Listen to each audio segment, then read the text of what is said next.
नमस्ते। मूक्स पाठ्यक्रम में आप सभी का स्वागत है। वेद का परिचय हम पिछले पाठों में प्राप्त कर लिए हैं। इसी दिशा में वेद का परिचय के प्रक्रम में ऋग्वेद का एक संक्षिप्त परिचय हमने प्राप्त किया था।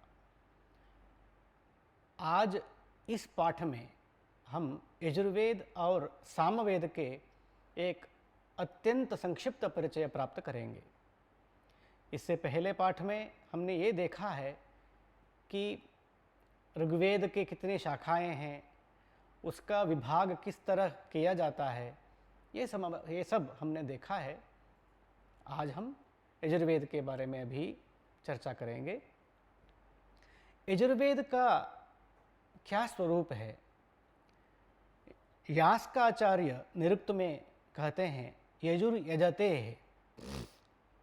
इसका मतलब है कि यज्ञ की प्रक्रिया में जो महत्वपूर्ण स्थान को प्राप्त करता है वह यजुर्वेद है। इसका मतलब यही है कि यजुर्वेद में प्राधान्य से यज्ञ की विधियां चर्चित हैं और यज्ञ के अलग अलग विधान और उसके प्रक्रियाएं ये सब वहाँ पर विचारित है। श्रुति माने वेद भी खुद कहती है यज्ञस्य मात्रम विमिमीति उत्वह, यह बात आती है। इस वाक्य के आधार पर भी हम ये कह सकते हैं कि यजुर्वेद यज्ञ प्रधान वेद है। तो इसमें ये कह सकते हैं कि सायण ये लिखते हैं भित्तिस्थानीय यजुर्वेदः चित्रस्थानीय इतरौ।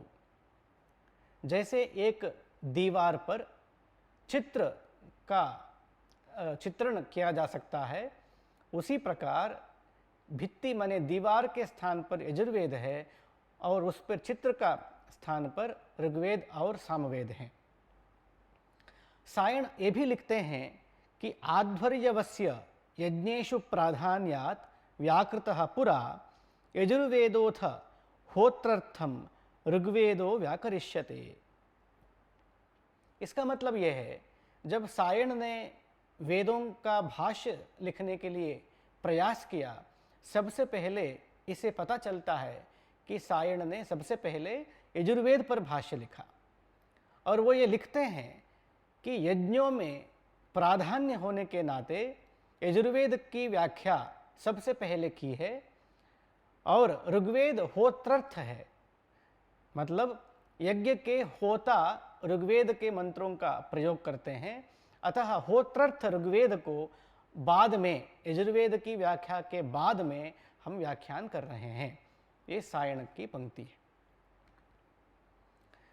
यजुर्वेद के दो संप्रदाय प्राप्त होते हैं, एक ब्रह्म संप्रदाय है और एक आदित्य संप्रदाय है। और ब्रह्म संप्रदाय को हम कृष्ण यजुर्वेद कहते हैं और आदित्य संप्रदाय को शुक्ल यजुर्वेद कहते हैं। और ब्रह्म संप्रदाय के बारे में एक उल्लेख श्रीमद् भागवत में आदिम मंगलाचरण में ही ये मिलता है। तेने ब्रह्म हृदय या आदि कवये मुह्यन्ति यत् सूरयः। आदि कवि के लिए ब्रह्मा ने इसी वेद का उपदेश दिया था। तो ये ब्रह्म संप्रदाय की चर्चा जो आ रही है, वो ब्रह्म संप्रदाय वाला जो यजुर्वेद है वह कृष्ण यजुर्वेद है, ऐसा शास्त्रकार कहते हैं। और आदित्य संप्रदाय का जो यजुर्वेद है वह शुक्ल यजुर्वेद है। इस पर आदित्यानि इमानि शुक्लानि यजूंषि वाजसनेयेन याज्ञवल्क्येन आख्यायन्ते, यह शतपथ ब्राह्मण की उसमें पंक्ति में यह उल्लेख मिलता है शुक्ल यजुर्वेद में।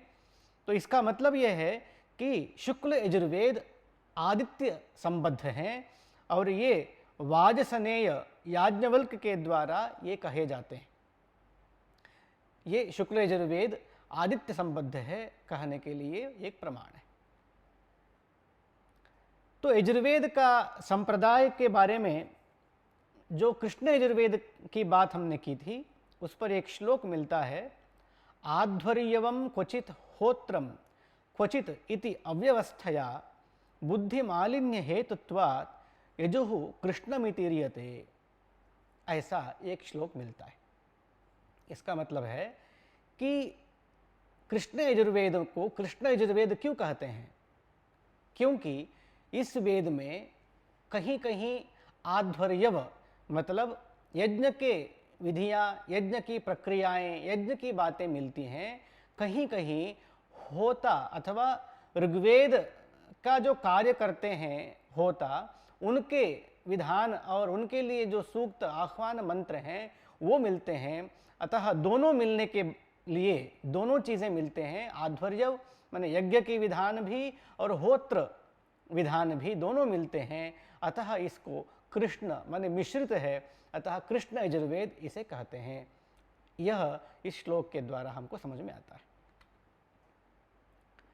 तो कितने शाखाएं हैं यजुर्वेद के, इस पर महाभाष्य में एक उल्लेख मिलता है कि 100 अध्वर्यु शाखाः, 100 शाखाएं शुक्ल कृष्ण दोनों यजुर्वेद को मिला करके थे।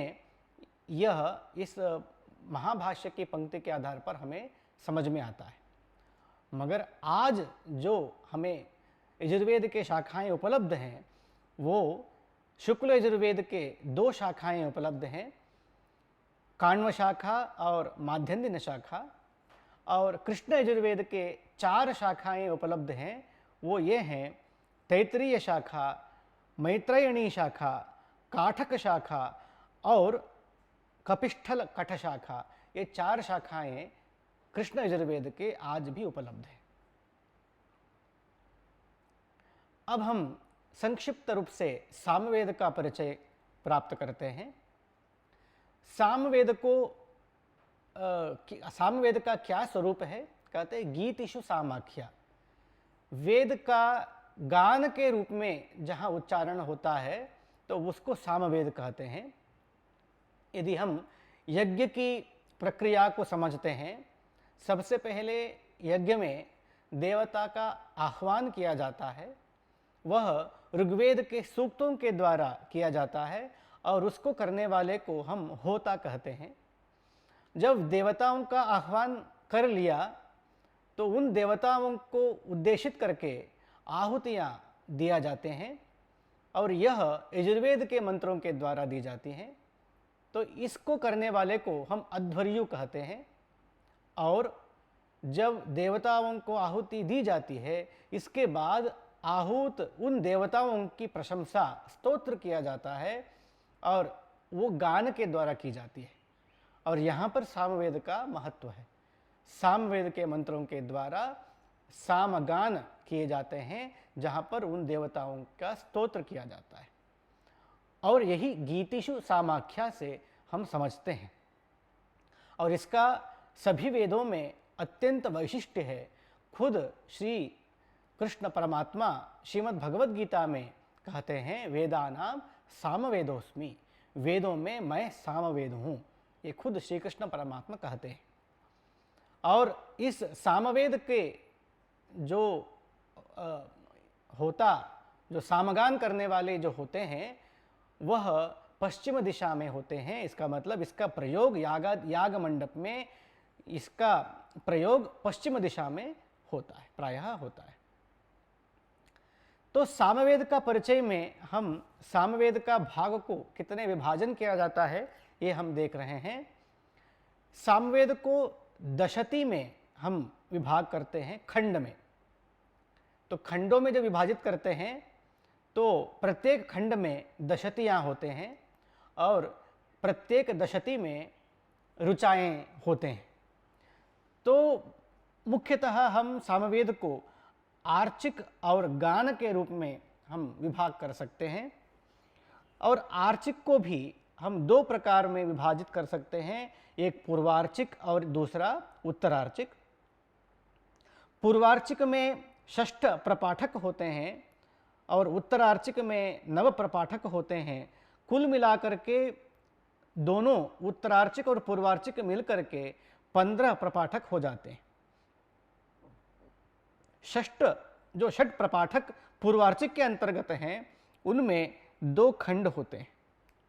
और हमने ये देखा प्रत्येक खंड में दशतियाँ होते हैं और प्रत्येक दशति में ऋचाएँ होती हैं।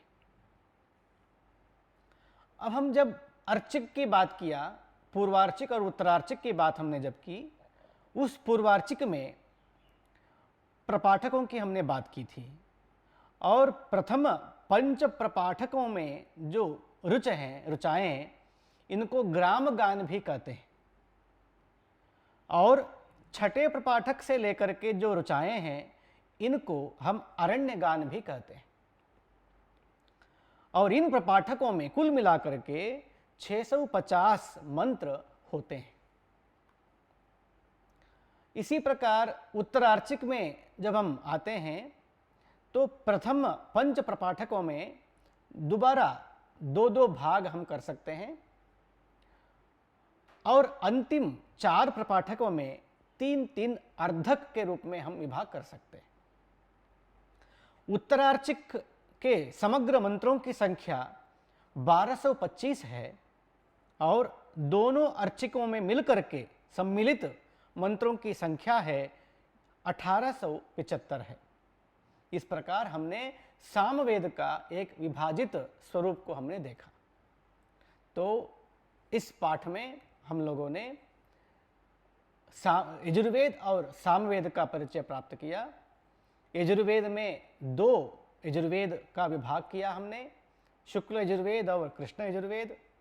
शुक्ल यजुर्वेद में 2 शाखाएं और कृष्ण यजुर्वेद में 4 शाखाएं उपलब्ध हैं, ये हमने देखा। शुक्ल यजुर्वेद आदित्य संप्रदाय कहा, कृष्ण यजुर्वेद को ब्रह्म संप्रदाय हमने कहा, ये जाना। और जब हम सामवेद को देखा, सामवेद सामगान के लिए प्रयुक्त होते हैं और प्रायः सामवेद में जो मंत्र मिलते हैं वे ऋग्वेद के मंत्र प्रायः ज़्यादा होते हैं। उन्हीं ऋग्वेद के सूक्त मंत्रों को गान के द्वारा सामगान किया जाता है। और इसमें हमने उत्तरार्चिक पूर्वार्चिक के रूप में विभाग को भी देखा और यहाँ पर हमने अत्यंत संक्षिप्त रूप में दोनों वेदों का परिचय प्राप्त किया। अग्रिम पाठों में संक्षिप्त परिचय हम अथर्ववेद का प्राप्त करेंगे।